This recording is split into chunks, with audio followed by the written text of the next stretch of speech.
بسم اللہ الرحمن الرحیم۔ شروع اللہ کے نام سے جو بڑا مہربان نہایت رحم والا ہے۔ ایک طلب کرنے والے نے عذاب طلب کیا جو نازل ہو کر رہے گا، یعنی کافروں پر، اور کوئی اس کو ٹال نہ سکے گا، جو بلندیوں والے اللہ کی طرف سے نازل ہوگا، جس کی طرف روح القدس اور دوسرے فرشتے چڑھتے ہیں، اس روز نازل ہوگا جس کا طول 50,000 برس ہوگا۔ تو تم کافروں کی باتوں کو حوصلے کے ساتھ برداشت کرتے رہو۔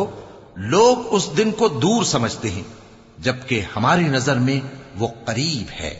جس دن آسمان ایسا ہو جائے گا جیسے پگھلا ہوا تانبا، اور پہاڑ ایسے جیسے رنگین اون، اور کوئی دوست کسی دوست کو نہ پوچھے گا، حالانکہ ایک دوسرے کو سامنے دیکھ رہے ہوں گے۔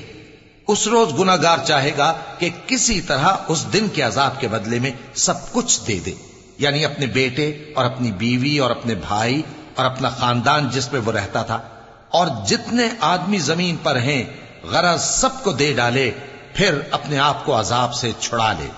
لیکن ایسا ہرگز نہیں ہوگا۔ وہ بھڑکتی ہوئی آگ ہے، کھال ادھیڑ کر کلیجہ نکال لینے والی۔ وہ ان لوگوں کو اپنی طرف بلائے گی جنہوں نے دین حق سے اعراض کیا اور منہ پھیر لیا، اور مال جمع کیا پھر سینت سینت کر رکھا۔ کچھ شک نہیں کہ انسان کم حوصلہ پیدا ہوا ہے۔ جب اسے تکلیف پہنچتی ہے تو گھبرا اٹھتا ہے، اور جب ملتا ہے اس کو مال تو بخیل بن جاتا ہے۔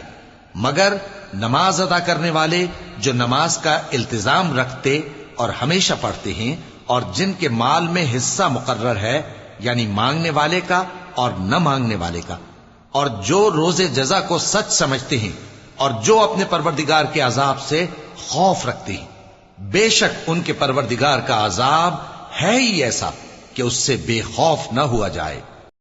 اور جو اپنی شرمگاہوں کی حفاظت کرتے ہیں مگر اپنی بیویوں یا باندیوں سے کہ ان کے پاس جانے میں انہیں کچھ ملامت نہیں، اور جو لوگ ان کے سوا اور طریقے ڈھونڈیں تو وہ حد سے نکل جانے والے ہیں، اور جو اپنی امانتوں اور اپنے عہد و پیمان کا پاس کرتے ہیں، اور جو اپنی گواہیوں پر قائم رہتے ہیں، اور جو اپنی نماز کی پابندی کرتے ہیں، یہی لوگ جنتوں میں عزت و اکرام سے ہوں گے۔ تو اے نبی، ان کافروں کو کیا ہوا ہے کہ تمہاری طرف دوڑے چلے آتے ہیں، دائیں اور بائیں سے گروہ گروہ ہو کر جمع ہوتے جاتے ہیں؟ کیا ان میں سے ہر شخص یہ امید رکھتا ہے کہ نعمت کے باغ میں داخل کیا جائے گا؟ ہرگز نہیں۔ ہم نے ان کو اس چیز سے پیدا کیا ہے جسے یہ جانتے ہیں۔ پس مشرقوں اور مغربوں کے مالک کی قسم کہ ہم طاقت رکھتے ہیں، یعنی اس بات پر کہ ان سے بہتر لوگ بدل لائیں، اور ہم عاجز نہیں ہیں۔ تو اے پیغمبر، ان کو باطل میں پڑے رہنے اور کھیل لینے دو، یہاں تک کہ جس دن کا ان سے وعدہ کیا جاتا ہے وہ ان کے سامنے آ موجود ہو۔ اس دن یہ قبروں سے نکل کر اس طرح دوڑیں گے جیسے کسی مقابلے کے نشان کی طرف دوڑے جا رہی ہوں۔